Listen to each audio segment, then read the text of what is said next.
Hello, friends and neighbors. Dr. Ken Berry here with you, hanging out for the next hour or so to answer your questions about a proper human diet, about nutrition, about nutrients, about medicine, about medications, about medical conditions. As you know, I've got over 1,500 videos on my YouTube channel. And if you don't have to watch them all, you can just go to YouTube and type Dr. Berry and then whatever medical condition you have a question about. And if I've made a video, it'll pop up, and I probably have, because I've made lots of videos on that channel. Now, if you have a question for me, type it into the comment space. Keep it as short as you can, and I will answer your question. Now, this is not medical advice. I am a board-certified, licensed doctor in the United States, but today I'm not your doctor. I'm just answering general information questions. So if you have a question, now is the time to ask. We got people watching from all over the world. Here's New Zealand, San Francisco, Arizona. Here's Texas.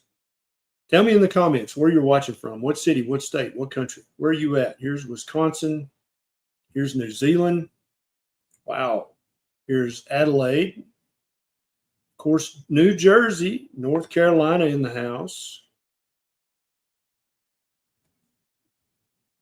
Excellent, excellent. So if you have a friend who always misses me when I'm live, send them a text or a direct message right now. Say, hey, he's live. Get on there and ask a question. Also, you're welcome to share this video on your favorite social media. There's a button right down there that says share. Click it. Then you can click Facebook or Instagram or Twitter, wherever you want to share it to. And you can share it because many of you would probably agree, yeah, somebody shared a video and I watched it, and then I adopted either a low-carb or a ketogenic or a ketovore or carnivore diet, and it transformed my health. If they hadn't shared that video on Facebook or wherever, I'd still be fat, type 2 diabetic with fatty liver, metabolic syndrome, fat ankles, psoriasis, dandruff, toenail fungus. But since your friend shared that on their favorite social media, now you know about a proper human diet. So please, it takes a second. Share this video so that I can help new people who have never heard the good news that many of the chronic diseases they suffer from and they think are permanent and lifelong are in fact not permanent and lifelong. They can reverse them with your help and my help and a little bit of investigation and a little bit of willpower and stamina. They can no longer be a type 2 diabetic, no longer have dangerously high blood pressure. You have the power to do that with the click of a single button. It's kind of cool. Kind of cool, right? All right. Here's a question from Christopher. How much beef and chicken liver should I eat a week? Listen to your body, Christopher, especially if you love liver. There is a tiny, minuscule chance that you might eat too much liver and get your vitamin A levels too high. This looks like about a 1 in a million chance, and it's gonna happen in people who eat a pound of liver a day, every single day. They might develop a vitamin A level that's too high. There's never been a documented case report of this. I've never seen a case study where somebody ate too much chicken liver or beef liver or pork liver, duck liver, goose liver, quail liver, any domesticated animal liver, and developed hypervitaminosis A or vitamin A toxicity. There's not a single case report of that. Now, people take vitamin A supplements. There's many case reports of them developing dangerously high levels of vitamin A, but not from eating liver. So I recommend everyone eat 2 to 4 ounces 2 to 3 times a week of some kind of liver. It can be cod liver, chicken liver, calf liver, goose, chicken. It can be any kind of liver, okay? The liver from any mammal. Don't eat carnivores' livers, right? So don't eat mountain lion liver or polar bear liver, grizzly bear, black bear, brown bear liver. They're going to be too high in vitamin A.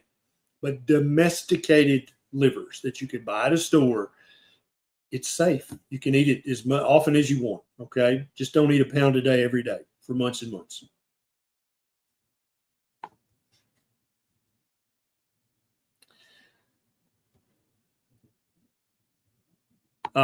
Here's a question from S. Divine. I have chronic pain from nerve damage and endometriosis. I want to stop taking pain relievers, but the pain will get too overwhelming, even on carnivore. Maybe, especially if you stop the pain meds cold turkey. Do not do that. I don't recommend that at all. That can actually be dangerous depending on which ones you're taking.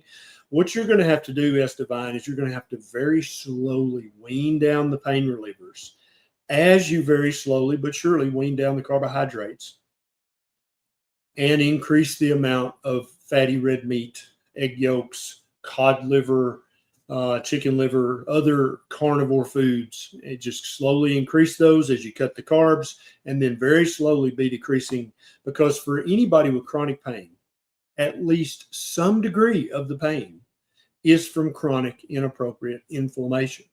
I'm not saying all the pain, some of the pain. So you're going to be able to reduce your pain medications to at least some degree, maybe 10%, maybe 50%, maybe even more.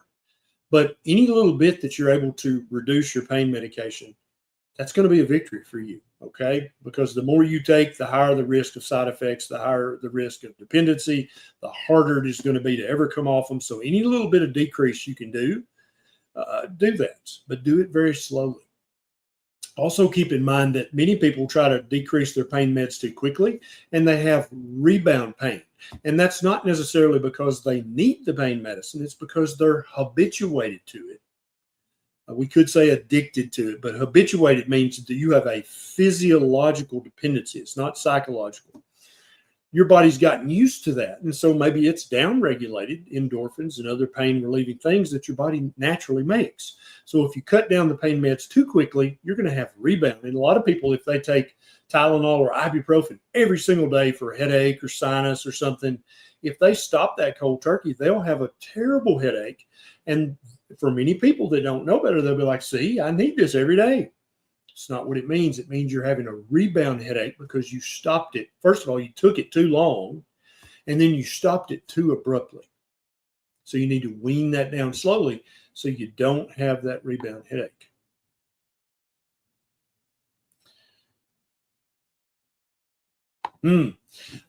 U.S. Patriot says, why do I have carb cravings after workout days?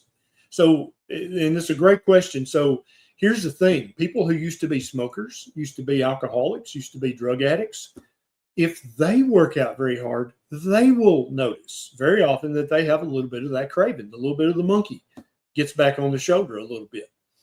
Why is that? It's the same thing for carbohydrates, which break down into sugar, and sugar addiction is a very real thing, as U.S. Patriot will tell you.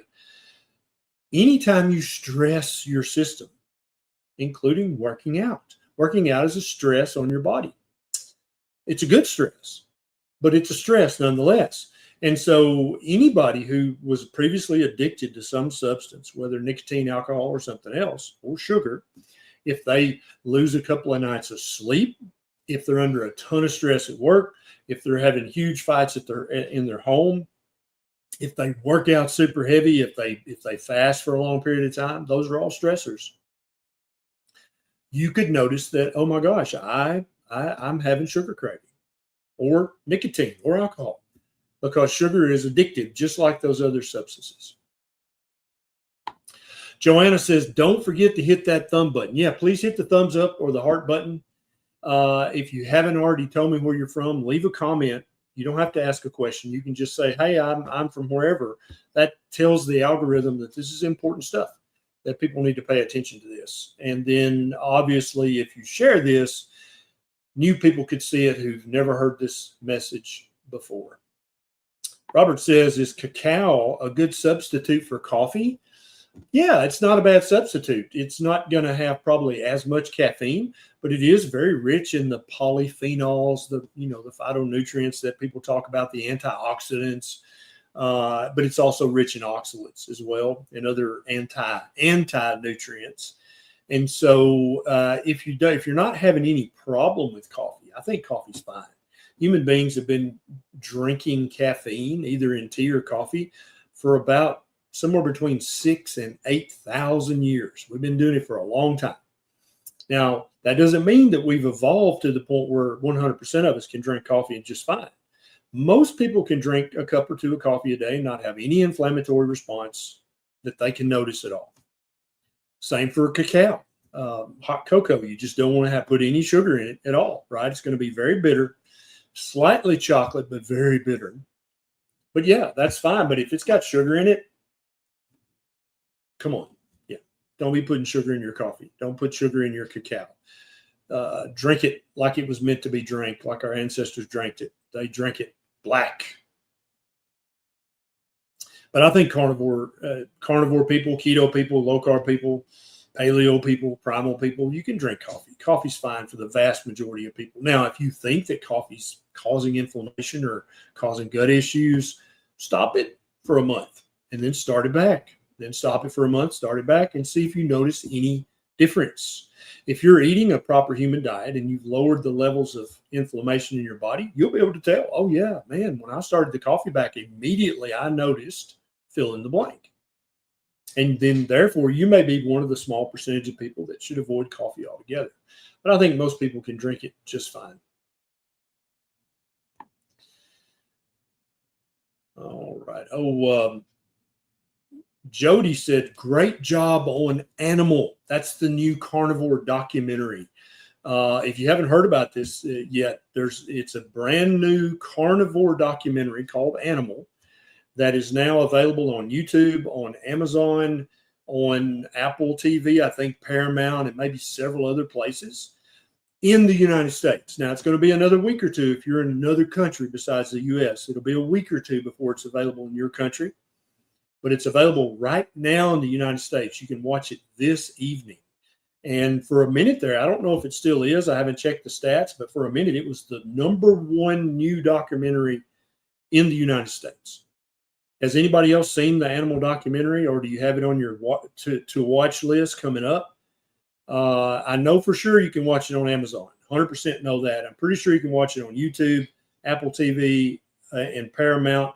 Has anybody watched it anywhere else? They're like, oh, you can watch it on this platform as well.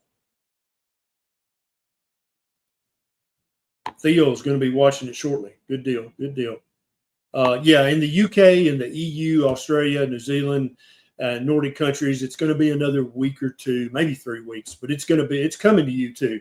You just can't watch it today. And Andrew said he couldn't find it on YouTube. I looked, I couldn't find it either, but I was told by the producer and director that it is on YouTube. Now, you can't watch it for free on YouTube. It's going to be like, I don't know, $4.99, $6.99, something. But it either is on YouTube right now and it's hard to find. It wouldn't surprise me a bit if the algorithm were burying that because they don't approve of that. That wouldn't surprise me. Paulette says it is on YouTube. She found it on YouTube. Okay, there you go. And I trust Coach Paulette. She's one of the coaches in our private community. And, let me tell you this. As soon as I'm done with this live, I'm going to go live in our private community. I'm flying out. I'm going to Idaho tomorrow to speak at a homesteaders regenerative ranching conference in Idaho. And so I'll be out of pocket. Typically, I do 4 extra live Q&As in our private community each and every week. But we're going to have to reschedule everything this week because I'm going to be on an airplane. But I'm going to do a pop-in live in the private community. So if you don't get your question answered here today, just jump over to the private community. I'll put the little address up. It's phdhealth.community and sign up. And I'll be 10 minutes after I end this live at the top of the hour, I'll be live in the private community. Instead of 1,900 people asking questions, there will be 200 or 300. And so I'll be able to get to your question. So just keep that in mind if that's something you're interested in.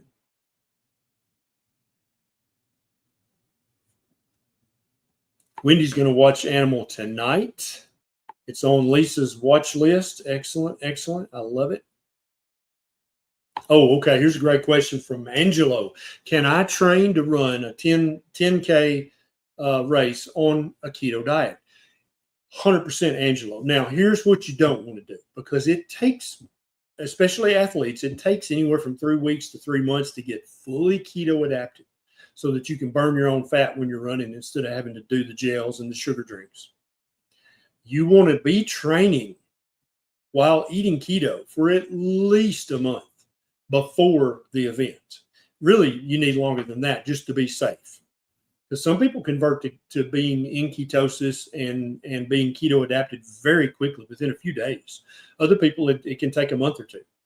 And so, yeah, just keep cutting the carbs and bumping up the fat. Keep training really hard, and you'll feel it. You'll know when you're keto adapted. You'll be like, oh, man, it's like I got a second wind, and I don't need that sugar gel or the sugar drink. I can just keep on running because now you're burning your body's stored fat. And even for the thinnest runner, the thinnest 10K runner, you've still got 10, 15% body fat. So if you weighed, 200 pounds, you've got 20 pounds of fat at least on your body.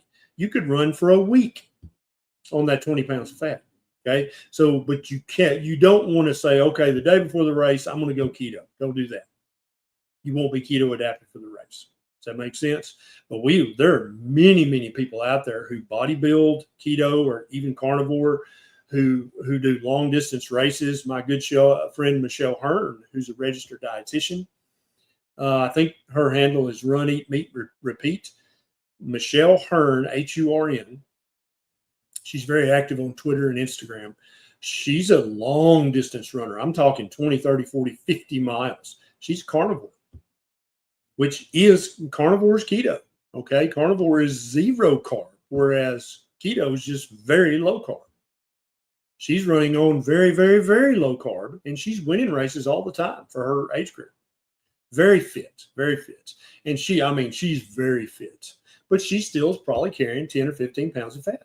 Even being she's so fit, you can see the vasculature, her veins in her abdominal muscles. That's how fit she is. But I guarantee you, if you did a good body scan, she's still got 10 or 15 pounds of fat.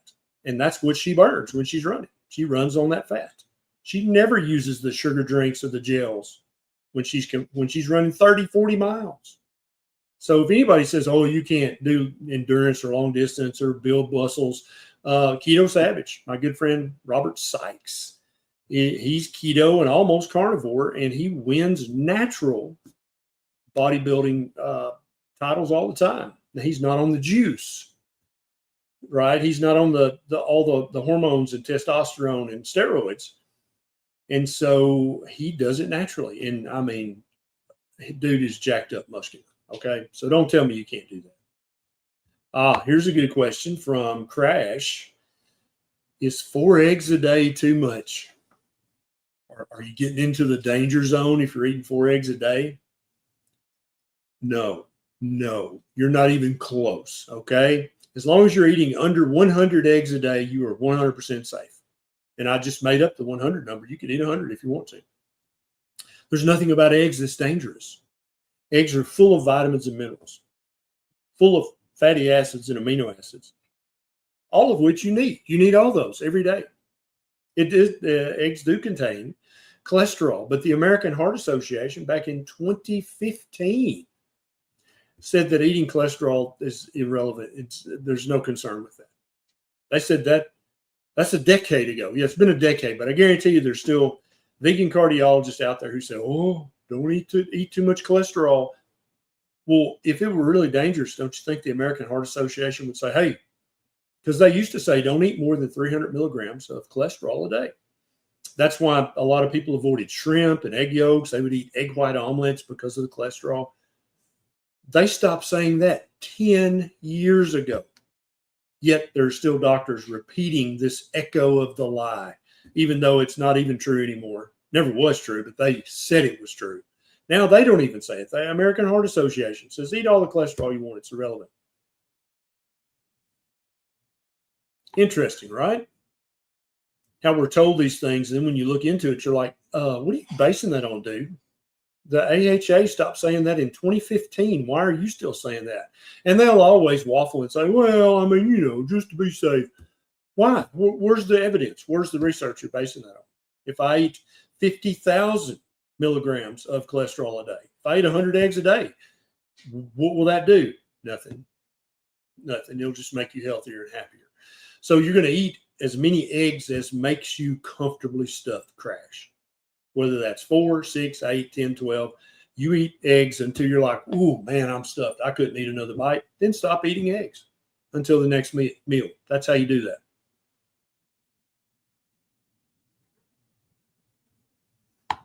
Hey, Penny, how's it going? Good to see you. Now, if you got a question for me, now's the time to type it in. If you've already typed it in, it may have scrolled by. Type it in again. Keep it short, and I'm going to try to answer your question. Here's Anna. I have Cushing's disease. I'm down over 200 pounds, but my cortisol is making it hard. Any suggestions?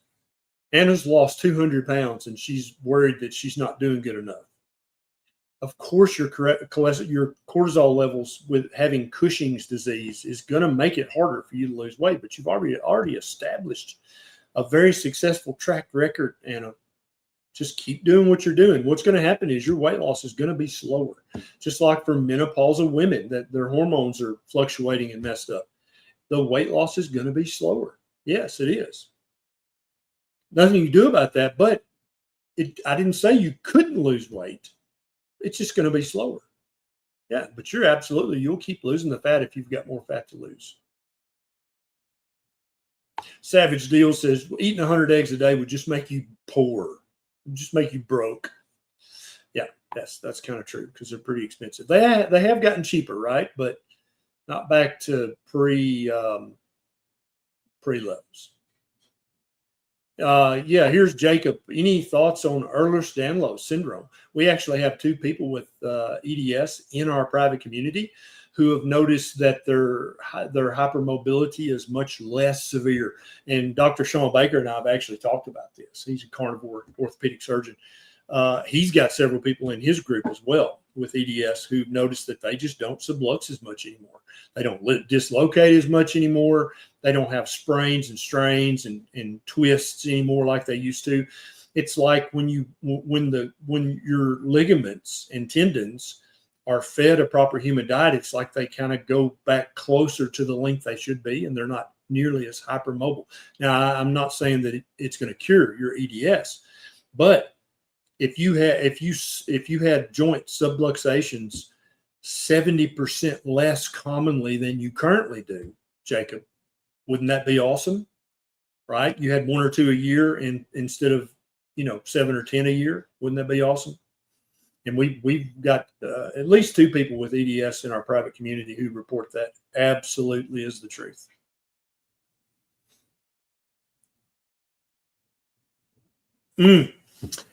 William has got a good question, and I've got a great answer for you, William, because I have actually treated eosinophilic esophagitis with keto and carnivore multiple times. This is one of the first cases. A good friend of mine who lives in Jackson, Tennessee, I guess he still lives there. He came to me and he had eosinophilic esophagitis for years and had taken a proton pump inhibitor. I think he took Prevacid, but it could also be Nexium or Prilosec or one of the others. And he was like, what can I do? I was like, I want you to try this diet. This is back when I was just learning about it. I was like, I want you to try this for a month. I'll refill your Prevacid, but I want you to try meat heavy keto for a month. And now when I say keto, you have to know this. I don't mean keto bread and keto cake and keto cookies and keto shakes and keto bars. I mean fatty meat, eggs with the yolk, and low-carb vegetables, a few low-carb nuts, and a few berries. That's keto, real whole food, okay? And so we text. We were friends. About a month later, he texts me. He's like, dude, my symptoms, I don't have any heartburn reflux at all, and I just feel better overall. Do I have to wait 6 months to come back in to repeat the lab work? Because we had checked his CBC and his eosinophil count was very high. And I was like, no, you don't have to, you don't have to waste a copay and come see me. Just pop in and tell the lab tech I'll leave a note with her and just get your CBC checked. And it was about a month and a half after he started meat heavy keto, real whole food keto. And when I got his lab results back, his eosinophils were normal. And I called him. I'm like, dude, your eosinophil count is normal. He's like, that can't be right. And so I had to take a picture of it and send it to him. He's like, that hasn't happened in 20 years. My eosinophils are always high. How did the diet do this? And I had to admit to him, honestly, at that point, I have no idea. I do not know how it did it. I just thought it might. And so now, after years of researching this and thinking about it and discussing it with other experts, what he did was he lowered the chronic inappropriate inflammation all over his body, but especially in his esophagus. And it allowed his white blood cell counts to just all go back to normal, because his eosinophils were falsely fighting this inflammation when they didn't need to be, and then also causing problems. But when he adopted and stuck to a proper human diet, that went away. So 100%, William, your 6-year-old grandson, he doesn't have to be 100% carnivore. He can be meat heavy keto, or he can be ketovore. And I've got YouTube videos on all those if you don't know what that means. And then just have him recheck his CBC. And he can take something temporarily, but not the steroids. Don't start the steroids unless he's in severe pain. If he's having severe symptoms, he may need a low dose, short round of steroids to calm everything down. But just have him recheck his complete blood count every 3 months with differentials, so we can see the eosinophils. And you'll see his eosinophil count coming right on down. Now, if your grandson's like, I just want to eat meat and eggs, 100% do it. And so the way you're going to get all the vitamins and minerals that he will be missing, that's what everybody thinks in carnivore, is you're going to take a pound of chicken livers and 3 pounds of ground beef, because I know your grandson likes hamburgers. And you're going to grind up the chicken livers, and you're going to mix a pound of chicken livers with the 3 pounds of ground beef. And if you have to mix it up by hand, or if you've got a meat grinder, just put it through there. And now he's eating what we call paleo burgers, because not only is it ground beef, it's also got ground liver in there, but it's chicken liver, which is one of the mildest livers. So it's the hamburgers now will be full of vitamins and minerals, and he will not be able to taste the liver. So he's getting all the vitamins, minerals, fatty acids, amino acids. His body needs to grow. His brain needs to grow. And he'll have normal eosinophil count and won't have any of the symptoms. Give it a try. Follow up with your doctor for sure. But try that diet for 90 days and then have him recheck his eosinophil level. I think you'll be very happy you did that.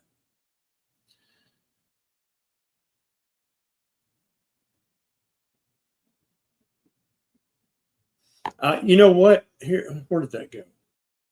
Yes, from Tom Baker. Tom Baker says, I wish kids would never get sick. Now, I do too, Tom. Now, kids are going to catch viruses. They're just going to do that. They're going to catch the viruses anytime they're around other people.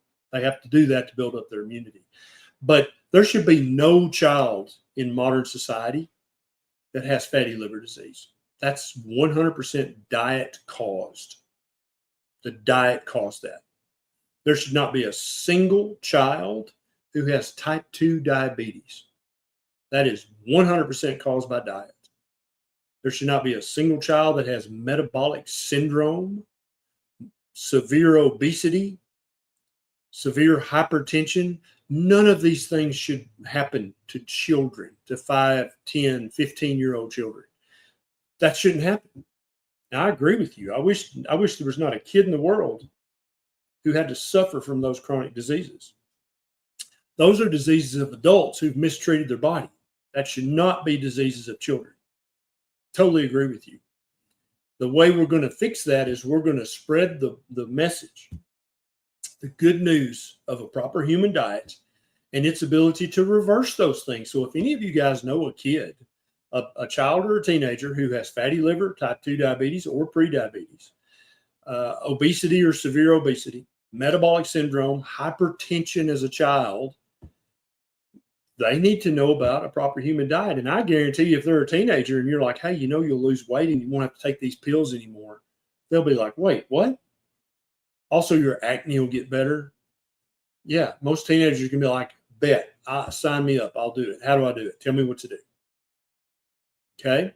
Now, 4, 5, and 6-year-olds who have fatty liver and prediabetes, that's not their fault. They don't fix the meals. They don't shop at the supermarket. They don't have keys. They can't drive to the store. They don't have a checkbook or a credit card.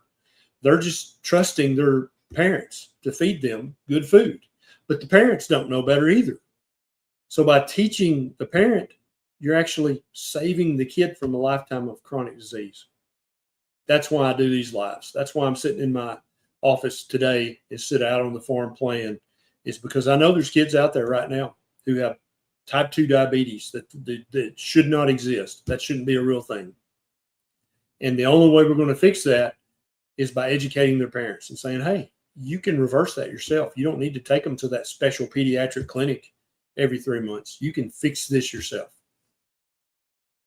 D. Lee says, hit the thumbs up if you haven't already done so. Also, check and make sure you're subscribed or following, because a lot of people think they are and they aren't. So make sure you are, so you'll get notifications when I go live. Ron says, thoughts on red yeast rice to lower cholesterol? Well, first of all, Ron, do you believe that high cholesterol is dangerous or bad for you? Because that's being increasingly called into question by some of the leading cardiologists and cardiothoracic surgeons out there. They're like, yeah, we thought that high cholesterol was a big deal, but it turns out it looks like that if you're pre-diabetic or type 2 diabetic, that's 10 or 20 times, 10x, 20x more dangerous than having high cholesterol. If you're overweight, that's 5 times more dangerous than high cholesterol. If you have high blood pressure, that's 3 to 5 times more dangerous than having high cholesterol. If you have metabolic syndrome, 5 to 10 times more dangerous than having high cholesterol. High cholesterol is like number 14 on the list of causes of heart attack. It's not number 1, like your doctor may falsely believe. If you want to take red yeast rice, it's not going to hurt you, but I also don't think it's going to help you. Here's a question from Patty, White House, Tennessee. Hey, neighbor. Can I use desiccated thyroid with ancestral supplements beef thyroid? You can, but you probably don't need to. If any of you guys wanted, if you're like, I would love to eat liver because I know it's super nutrient dense, but I literally would, I hate it. I hate liver. What I would recommend, Patty, is that you take ancestral supplements, beef liver. It's freeze-dried beef liver ground up and put in a capsule. And unlike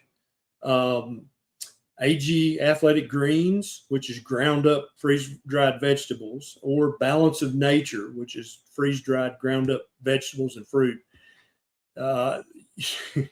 you would have to take pounds of Balance of Nature or Athletic Greens to get the nutrition that's in 6 capsules of ancestral beef liver supplement.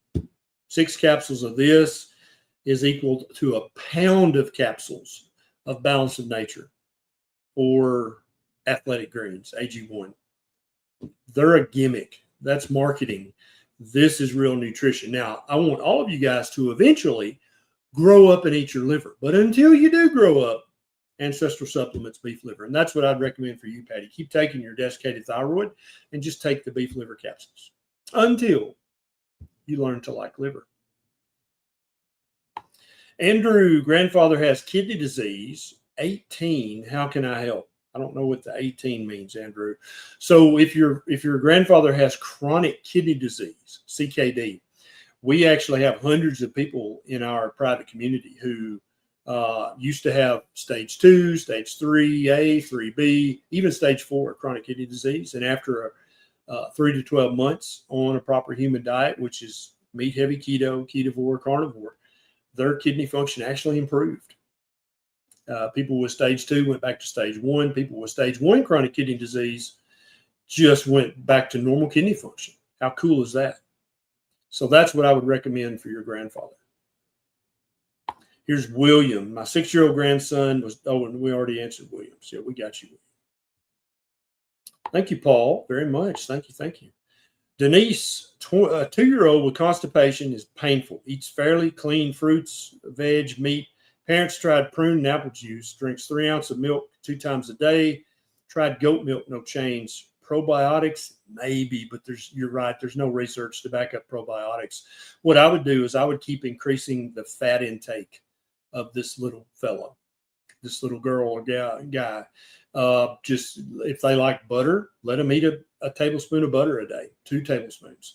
In addition to and they can keep eating their fruits. Now, don't drink fruit juice. Obviously, no added sugar, anything, because grains are going to stop this little one up.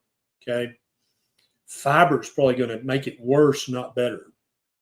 You want to bump up the fat and then maybe start using some little magnesium drops, just a little tiny dose, 1 or 2 drops a day, until you get the bowels back on track. Because the problem with young ones, when they have this for a while, they start to have apprehension because it hurt when they pooped, right? And it's not supposed to hurt. And that scares little ones to death, and, understandably. And so they start to hold their poop. They're like, oh, I got to poop, but I don't want to. It'll hurt. Well, that just makes the poop larger and larger caliber, which is going to make it hurt worse. And so even if you bumped up their fat intake enough that they had diarrhea for a few days, at least when they poop, it didn't hurt because it's not that big caliber of constipated poop anymore. And then you can lower the fat back down, and then they can just have normal bowel movements. And after they've had 4 or 5 or 6 normal bowel movements, they're like, oh, it doesn't hurt anymore. When I have to poop, I'll just go poop. And also, be very, very loving and gentle and kind, because if you yell at them about this, if they can detect stress in you about this, that's going they're world class at detecting stress in parents and grandparents. That's going to make them stress, and then they're going to retain that poop. So you just got to just chillax, and you got to act like it's no big deal. Here, just eat this little butter. We'll go outside and play. Let me rub your tummy a little. But there can't be any kind of negative emotions, whether sadness, anger, any of that. You just need to be happy and upbeat, because they will pick up on your anxiety, and that'll make their anxiety worse. Hope that helps, Denise. Ask more questions if you have them. Stephen, meat is a scary food for a friend with anorexia nervosa. How can this be approached? So, Stephen, your friend, you need to take your friend's phone and go to Instagram and find Michelle Hearn, H-U-R-N, find her Instagram and follow her for your friend. She is a registered dietitian, but she also used to have severe end-stage anorexia. She was institutionalized more than once, and was at one point was on death's door. They were like, calling the family. She's now a distance runner. She is a 100% carnivore, and is living living a life right now she never imagined that she could have. She never thought she'd have a life like this. She's happy. She's married. She's a long distance runner. She's got a successful career. She used to be severe anorexic and was afraid of food. But she found that meat did not cause the stomach pain, did not cause the problems. And so she'll even probably consult with your friend about this. She does health coaching as well. But yeah, if any of you guys know somebody with anorexia nervosa or any of the other eating disorders, there are multiple causes for that. But my hypothesis is one of the leading biggest causes of that is they grew up eating inappropriate pseudo food that confused their brain, confused their guts. For many of these kids with anorexia, when they eat grains, it causes their belly to hurt. But the parents, the psychologists, the counselors don't believe them. They think they're just trying to not eat. But they're telling the truth. The grains really do hurt their tummy. All the junk food hurts their tummy. The dessert hurts their tummy. The vegetables hurt their tummy. But nobody believes them. And so if you guys know anybody suffering from anorexia, please you can clip this part of the video and play it for them, and then have them go follow Michelle Hearn on Twitter or Instagram. And usually if she has time, she'll respond to direct messages, and you guys can set up some kind of coaching arrangement so that she can help your young one understand it's not all food. It's just these foods that are causing you to have the discomfort, the pain, the bloating, the feeling like, oh my God, I'm fat. It's the food. That's a big part of it. Not all of it. Let me be very clear. I'm not trying to be insensitive here, but the food plays a huge role in that. And Michelle can explain that to you as a registered dietitian and as somebody who used to suffer from the very thing we're talking about. Best of luck, Steve. Let us know how that goes. Country Bumpkin, as an advocate of the carnivore diet, can you comment on Dr. Walter Longo's claim that excess protein may dramatically increase the risk of cancer and accelerate aging? So, Country Bumpkin, I like you because you actually said what Dr. Walter Longo actually says. Let's read that again. Excess protein may dramatically increase the risk of cancer and accelerate aging. Now, anytime a sentence has the word may in it, what can you replace that with? Do you know? May not. This sentence would be just as true if you said, excess protein may not dramatically increase the risk of cancer and shorten your life. Yeah, this is all based on observational research. There's no definitive research that proves that eating a moderate amount of protein, a high amount of protein, or an excessive amount, whatever that means, of protein will shorten your life or increase your risk of cancer. There is literally no evidence to prove that whatsoever. Does that make sense, Bumpkin? This is Dr. Walter Longo's hypothesis. Now, I'll tell you another little fun fact about Dr. Longo. Well, I love his research. I've read it all. He's very intelligent. But for a while there, he was trying to make money by selling something it was called fasting bars. And I'm not joking. You look it up. Fasting bars, yes. You eat these bars when you're fasting. Yeah. I don't know if they're still on the market anymore. I think we made such unmerciful fun of him that he probably pulled them off the market. But they may still be out there. But like fasting means you're not eating anything. So any bar that you can make a bar out of anything that's edible, that's going to break your fast. It's not a fasting bar. That's dumb. But I'm sure he made a few million before we made such unmerciful fun of him that I think he pulled them off the market. I don't know. Does anybody know? Do they still make fasting bars? If so, I'll make more fun of them. Ohio Beverly, I have EGPA, PANA, plus leukocytoclastic vasculitis, and now have steroid-induced diabetes. This is the problem. Too many steroids too often. It can cause you to have Cushing's-like syndromes and even diabetes. On biologics, feel like I'm losing traction in general. You are, Beverly. You are losing traction. That's the bad news. The good news is you can slow down this loss of traction and most likely even reverse it by slowly cutting the carbohydrates and slowly increasing the amount of meat, red meat, fatty red meat that you're eating. You're going to notice that your chronic vasculitis and other chronic inflammations are going to get less severe.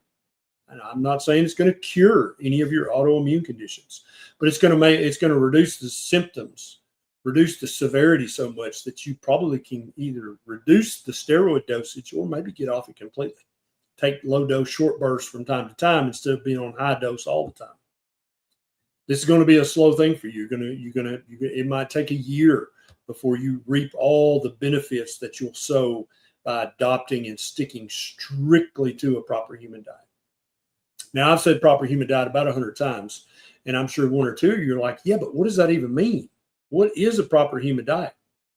You can actually get a free copy of my Proper Human Diet Guidebook. There's a link in the show notes.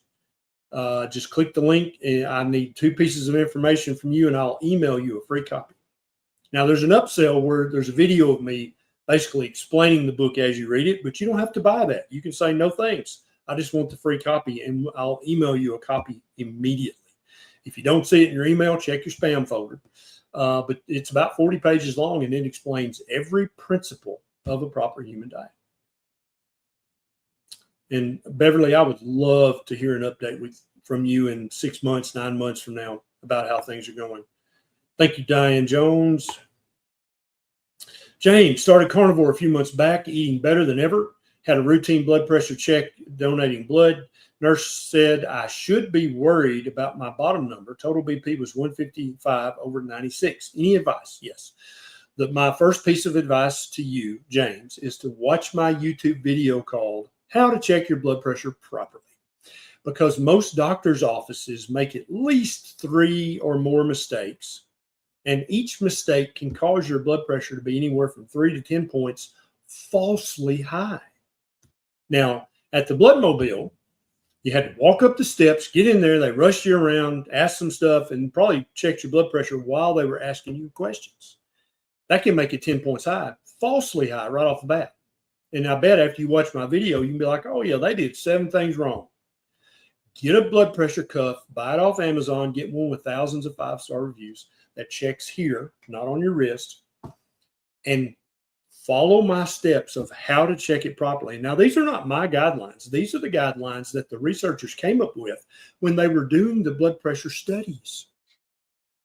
You don't rush somebody in and sit them down and take their blood pressure. That is inappropriate. That is incorrect. The researchers said you sit people in a quiet, dark room for 10 to 15 minutes before you check their blood pressure. If you don't do that, it will be falsely high. If you've got a full bladder, it'll make it 5 points higher than it really is. If they don't make you take your long sleeve shirt or jacket off, it can be 3 to 5 points higher than it truly is. If your legs are crossed, it'll be 3 to 5 points higher than it actually is. So when you're like, oh yeah, they were talking to me, that's it. Add 5 points. My legs are crossed, add 5 points. I still had my windbreaker, add 5 points. So you see right off the bat, James, if they did 4 things wrong, your blood pressure there truly was probably 135/80. But they did so many things wrong, including rushing you, that it was falsely high. Okay? I can't tell you the hundreds of people in our community who are like, oh yeah, I was on 2 different blood pressure medicines and I started eating keto or carnivore and that brought my blood pressure down. But then when I started checking it properly, like you taught me from your YouTube video, that's called How to Check Your Blood Pressure Properly, my blood pressure was like 115/75. Yeah. Most doctors' offices make at least one mistake checking your blood pressure, if not more than that. Because you just imagine in a doctor's office, if they took every patient and let them sit quietly for 10 minutes before they check their blood pressure, how far behind they would be in their schedule, right? They cannot check a blood pressure properly in a doctor's office if it's a full book doctor's office. They just can't. It's impossible. I'm not yelling at them for that, but that is the truth. And any honest doctor will admit that. Yeah, we shouldn't do it that way, but we don't really have a choice. Back when I was seeing patients full time at the Berry Clinic, that's how we did it. Now, we tried to get their legs uncrossed, let them go pee first, take their shirt off. We tried to do as many things right as possible, but we couldn't let them sit for 10 or 15 minutes. We would have went broke. We wouldn't have been able to pay the bills. So it's up to you, James, to buy a blood pressure cuff and check it at home and write that number down. And I guarantee you it's not going to be 155/96. D says, is it okay to be on carnivore diet mainly on pork products since my family doesn't eat beef or goats or lambs and the like due to religious factors? What religion can you eat pork but not beef, goats, or lambs? What religion is that? I mean, I'm just confessing my own ignorance. I don't know what religion that would be. Yeah, you can do carnivore with pork and poultry and fish. Absolutely, you can. It's not going to be as good as if you include ruminant animals like beef, sheep, and goats. But please tell me if anybody knows what religion is it you can eat pork, but you can't eat beef, goats, or sheep. I would love to know what religion that is. That's very interesting.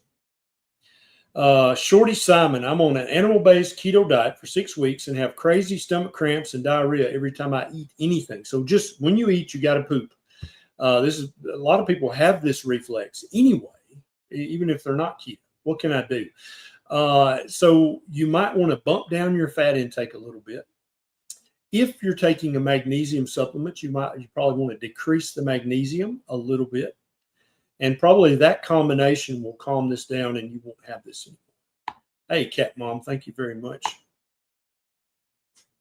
Is it so Hindus can eat pork, but they cannot eat beef, sheep, or goat? Is that right? Nerdium says Latter-day Saints. I don't think that's true, Nerdium. I know some LDS and they eat beef all the time. Nobody else? Yeah. Marina said Hindu maybe. Is it really? Hindus, they can eat pork, but not ruminants. Really? Huh. Maybe. I don't know. I'll have to look that up.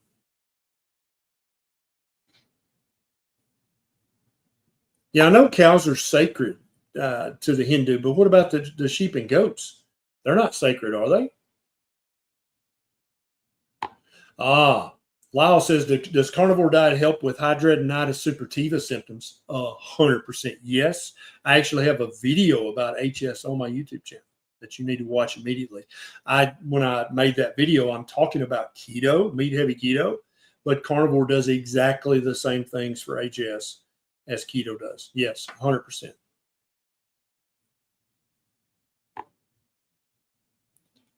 So some Hindus do eat pork, but what about sheep and goats? Hindus can eat sheep and pork, right? I mean, sheep and goats. Yeah, ruminant animals have a multi-chamber stomach, Power Ranger. And so domesticated animals that we would eat would be cow, sheep, goat. But there are many wild animals that have ruminants. And so this is any animal that after they eat grass for a while, they lay down and they regurgitate it. And it's called chewing their cud. You see a cow laying there just chewing like he's chewing gum. That's part of the rumination process. Sheep do it, goats do it, venison does it, lots of wild ruminants do it. Prayer Ministry says, is it okay to eat cottage cheese in the mornings as a snack? First of all, I need all 3,400 of you to understand something. If you're eating enough fat and protein during your meals, you will have no need to snack. Everybody watching this is grown up, I think, mostly. Snacking, as my friend Dr. Robert Siva says, when you snack, that's always an emotional event. You're either bored or everybody else is snacking, you're going along with the tribe, or you're upset and you snack, or you're tired and you snack, pissed off and you snack. Snacking is not about nutrition, okay? Either eat breakfast or don't eat breakfast. Either eat breakfast or fast. There's no such thing as a snack. When you eat a snack, that's another meal. So you're, instead of eating however many meals you think you eat a day, if you eat 3 meals a day and you have a snack between each meal and bedtime snack, you're eating 6 meals a day. 3 of them are small, but they're still meals. That's how your body looks at it. Snacking in no way improves your health. There is no snack that you can eat between full meals that will improve your health. That's always going to be a detriment to your health. Stop snacking. Either eat a full meal or fast. Pick one. But I know that so much of the marketing and advertising, that's also another name for that is propaganda, right? Oh, this is a healthy snack bar. It's only 100 calories. Oh, it's full of this, that. That's a meal. You're just eating a little ultra processed meal is what you're doing. Okay, now let's talk about cottage cheese. If dairy does not cause you to overeat, because for many people, dairy is hyper palatable, meaning even when your satiety hormones are telling you you're full, if it's dairy, you can still eat some more, even past the point of fullness, then you don't need to eat cottage cheese. For some people, the caseins and the wheys in cottage cheese can cause inflammation, either in their gut or their skin or their joints, or even in their brain, mental health issues. You need to figure out if you're one of those. Now, as long as it's full fat cottage cheese, for most people, it's probably fine to include it as part of a meal. If it's fat-free or skim, no, don't eat that. No. But if it's full fat and you love it, and you understand there's no magical nutrition in cottage cheese, it's curdled milk, right? It's milk that a bacteria has messed around with the proteins and turned them from liquid to solid. That's what cottage cheese is. That's what every cheese is, right? There's no magical nutrition in those. But if you like it, it's fine, I think, to eat a little bit if it's full fat. Unless you think it's causing you to eat too much too often, or it's causing inflammation. And some people, any kind of cheese will cause weight gain. I'm one of those people. I love literally every form of dairy I've ever tried. I love it. But I have to limit the dairy severely, or I won't stay 225. I'll be 240 before you know it. I'll divorce you. And then Nisha will divorce me. That's right. You get fat, I'll divorce you.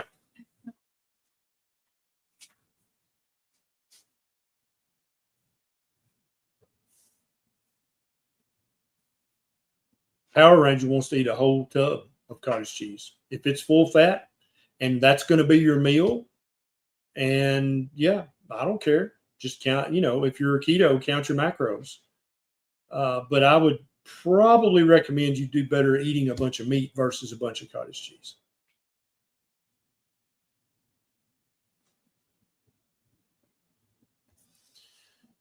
All right, let me find a good. I know Joe. Joe says, "Damn it, not my cheese." I know, dude. I'm just telling you what works for me. Some people can eat cheese every day and do just fine. Hi, Nisha. Yeah. I'm going live in our private group 10 minutes after this live ends. So if anybody wants to be part of that, if you're not part of the community, let me put that address back up here. Nisha reminded me. You go to phdhealth.community. It's not .com, it's .community. And sign up. Sign up, and I will be live in the group 10 minutes after this is over. What is that going to be? What's that? What time are you finishing up here?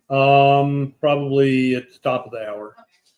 Chalky says, "Doctor, what advice can you give for people on carnivore but with a sludgy bile to melt the fat they eat?" So bile sludge in the gallbladder it's a real thing. It's a known thing. You can see it on ultrasound. But bile sludge is not permanent. The reason you have sludge is because this is 100% of the time caused by people who've been eating a very low-fat diet for long periods of time. Every time you eat fat in your diet, your gallbladder contracts and squirts bile out through the cystic duct into your small intestine to emulsify and break down fat. But if you've been eating low fat for a long time, your gallbladder's weak and floppy and probably has sludge in it, maybe has stones in it. So the way to get the sludge out is to eat more fat. Is it going to be uncomfortable? Yeah, you might have some right upper abdomen pain, discomfort, pressure, because it's uncomfortable when the sludge gets squirted out of the tiny cystic duct. But squirted out, it will be. And when you get all the sludge out, if you keep eating high fat, which is a healthy amount of fat, you'll never have sludge again. So I would predict, Chalky, that your carnivore diet's too lean right now. You need to bump the fat up. That'll get the sludge out, and it'll keep the sludge out.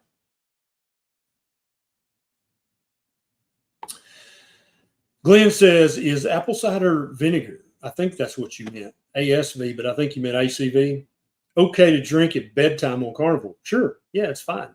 I don't know why you'd want to do that, but yeah, it's fine. It's not going to hurt you.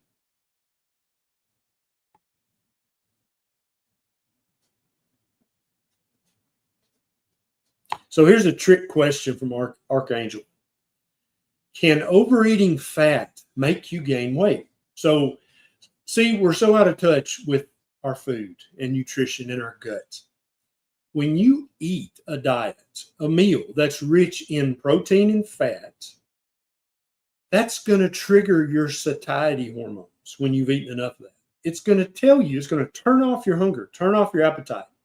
If you keep eating, it'll finally, you'll be repulsed by just looking at the food like, I love ribeye, get that out of my face.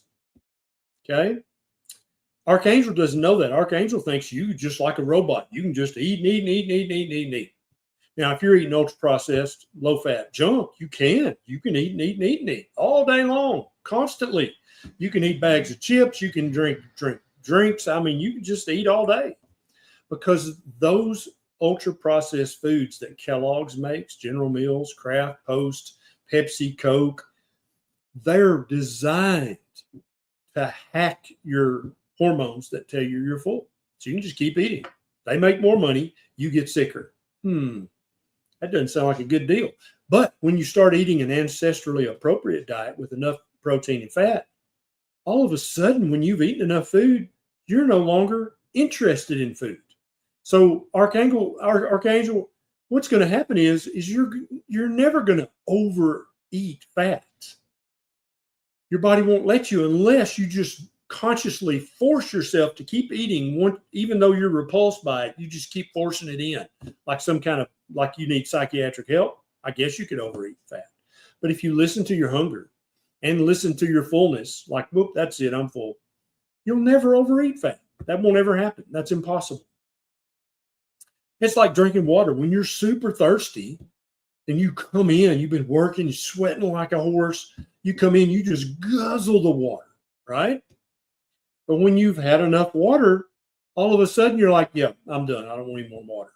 If I showed up at your house at that moment and said, here's another liter of water, I got a gun, drink this liter of water, you'd be like, I don't want it. Okay, and I could force you. You could over drink water to the point where you developed hyponatremia. But you're never going to do that in just natural living. You're never going to do that, because when your thirst is quenched, you will stop drinking water. The same thing happens with food if you're eating real human food. Get it? It's like your body's designed to just act right if you eat real human food. Like all these weird problems and these weird concerns we have, if you realize we evolved eating fatty meat. That literally was our food, our food of choice for a long time. You're like, oh, well, then that'd be like saying, oh, can a cow eat too much grass? Well, have you ever seen a cow eat too much grass? No. That's because they just listen to their hunger. When they're hungry, they eat grass. When they're full, they stop eating grass. And they go lay down and chew their cud because they're a ruminant animal. Cow, you did never, I guarantee if there's a vet watching, and I said, hey, have you ever had a cow brought into the veterinary emergency room because they ate too much grass? He'd be like, no. Because cows listen to their hunger. They don't watch television commercials and watch commercials and ads on YouTube. They just eat when they're hungry and they stop eating when they're full. It's kind of cool.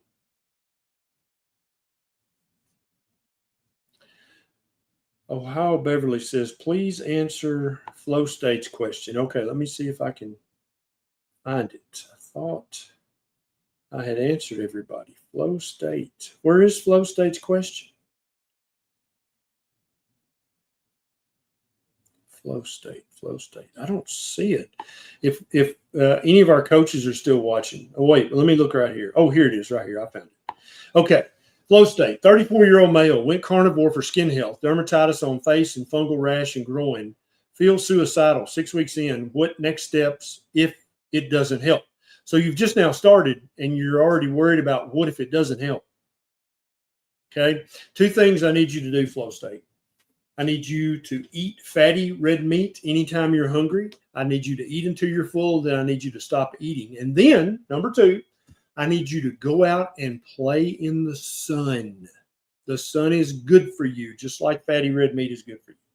Okay?